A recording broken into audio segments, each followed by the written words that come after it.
So I got a hidden feature that you guys probably didn't even know you can do with your LG C2 TV. You can open up any app that you guys want just by pressing and holding the number 3 on your remote control. Now I have mine set to open up YouTube, but you can have yours set to open up whatever app that you guys want. Now I'm gonna show you how to do that right now in this video, along with 12 other tips and tricks, as well as hidden features that you didn't even know existed that you can do with your LG C2 TV. Let's talk about it. All right, y'all, so first off, man, welcome back to the channel, y'all. Appreciate y'all watching the last LG C2 video. Y'all ran that up, so let's go ahead and do the same thing on here. Now let's go ahead and get into some of the things that's on my list that I think is gonna be helpful in making sure that you guys are getting the most out of your LG C2 TV, because if we're gonna be honest, this LG ain't cheap. All right, so let's go ahead and start with number 13. We're gonna work our way down to that number 1 spot. Now the first thing I wanna show you guys how to do is remap any of the number buttons on your remote control to open up any application that you want. Now the first thing you wanna do is go ahead and open whatever app that you guys wanna have open when you guys press a single button on your remote control. So in our case, we're gonna go ahead and do YouTube just for example. Now when you guys have that app open, the first thing you guys wanna do is press and hold whatever number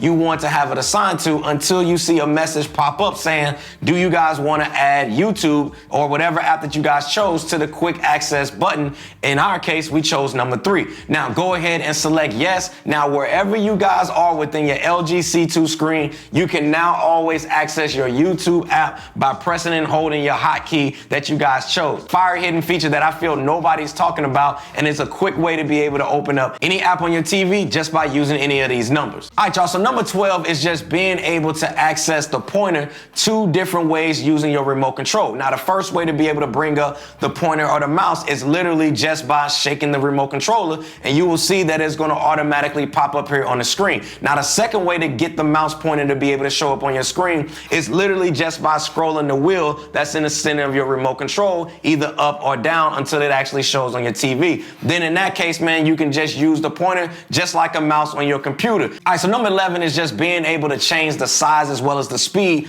of the pointer with the remote control. Plus, there's also a hidden feature with this remote control pointer that I want to show you that I feel nobody else is talking about. So to get to the size as well as the speed of this pointer, first thing you guys want to do is you want to go to all settings, you want to go to general, then you want to go to system, additional settings, and then pointer options. Now in here you can change the tracking speed to either slow, normal, or fast, and also you can change the pointer size to either small, medium, or large. Now to me personally, I like to keep mine on normal speed, and then I like to keep mine on a medium size. But again, you know, it's all on your own personal preference. You can either speed it up, you can slow it down, you can make it bigger, or you can make it smaller. It's your world, I'm just living in it. Now there's a hidden feature that I talked about that I want to show you guys with the pointer is, if you guys are ever on any of the menu options where the pointer turns purple, that basically means that there's additional information that you can get from that menu option. So for example, if we go ahead and go to the top of the tracking speed section and press and hold on the center scroll button here on the wheel of the remote control, it's going to pop up a hidden menu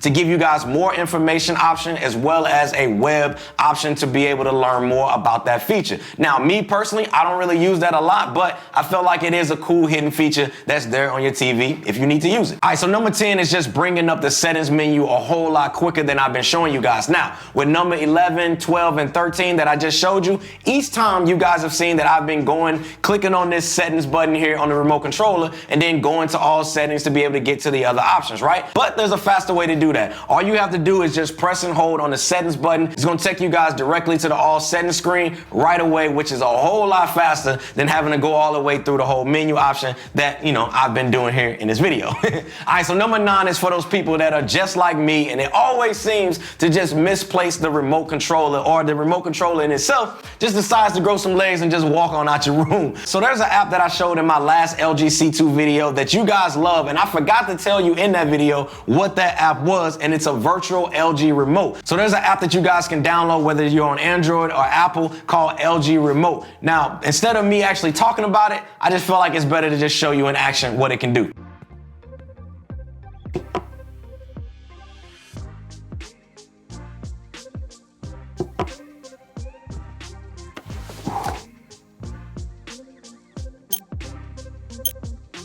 Accessing.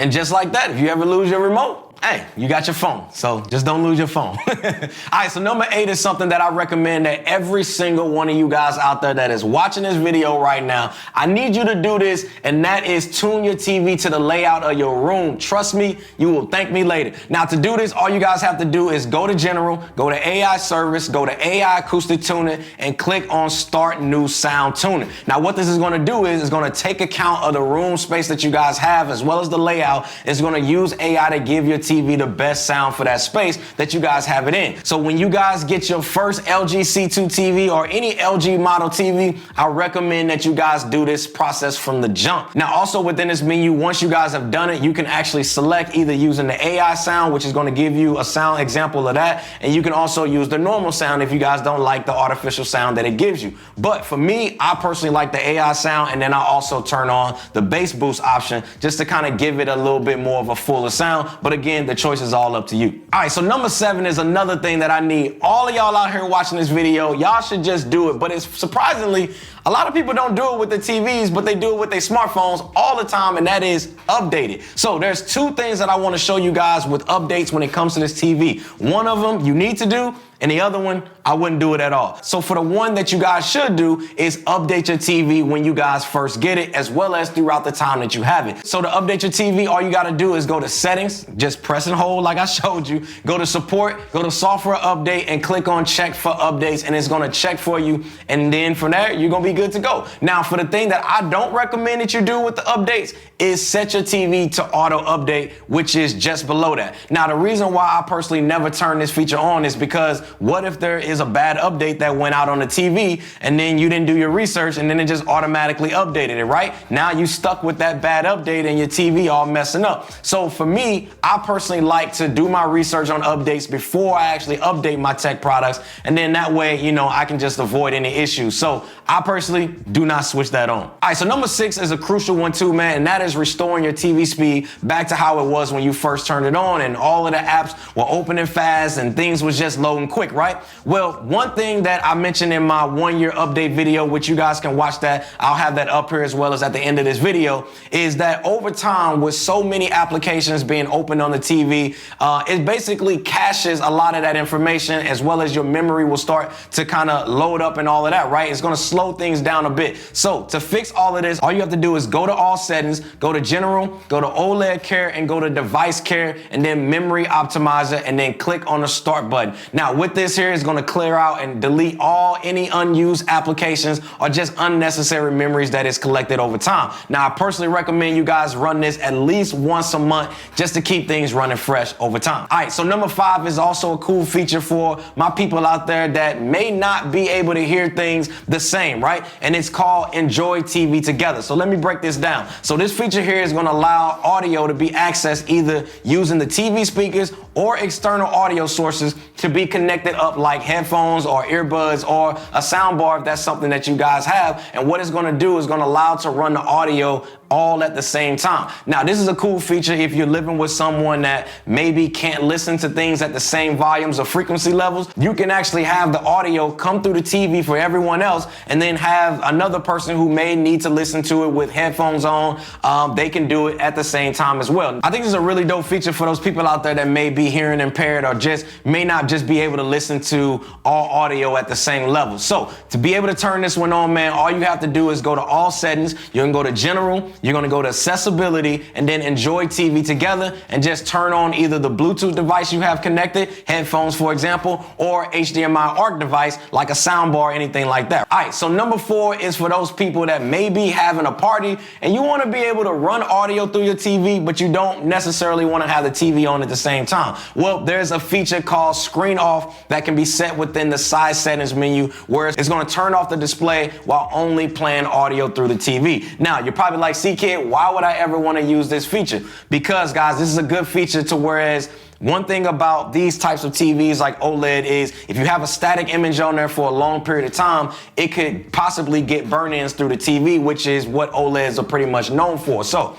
to be able to turn that off so you don't have to worry about that static image possibly burning into the TV, you can just play the audio through it and then you're good to go. All right, so number 3 is a dope feature that a lot of people don't really know, is that you can actually check the batteries on your remote control right from your TV. Because I'm gonna tell you right now, there's nothing worse than wanting to watch TV only to find out that your controller is dead. So to do this, all you guys have to do is just go to all settings, go to support, go to quick help, check items, check the status of your TV, check magic remote, start diagnosis, and then there you guys are gonna see the health of your remote control. And like you can see with mine here, it says remaining battery is enough. It better be, because I literally just put a fresh pair of batteries in this remote controller the other day. Because I tell you right now, man, between this remote controller and my Xbox Series S controller, hey, they got your boy running through AA batteries like crazy.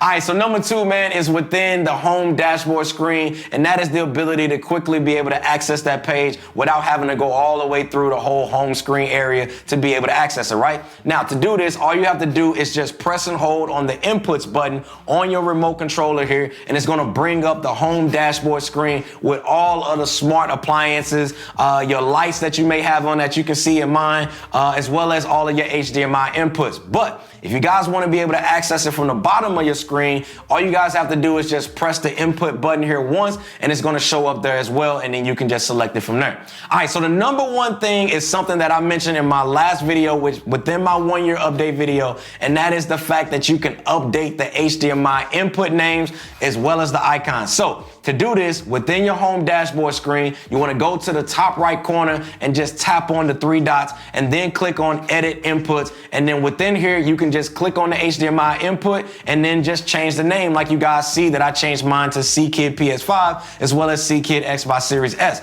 Then once you guys have the naming that you like, you can go back and then you can click on the icons right next to them, and then you can update them to whatever you guys want. So if you have a gaming console, you can go ahead and put a gaming controller right next to it as the icon, or whatever you want to do. To me, I think it's a dope feature. But that's pretty much it, y'all. Now, I do have some more that I could show you, but I want to actually say that for another video. And if that's something you guys want and you find this video helpful, go ahead and get this video a like. And if we get this video to 1,000 likes, I'll go ahead and release part 2 of this video. And, you know, there's some even better tips and tricks that's in that one. But that's pretty much it, man. I'll see y'all in the next one. Thanks for watching, squad. Now I'm about to go watch some Netflix, but I really need to edit this video. I don't know. Decisions.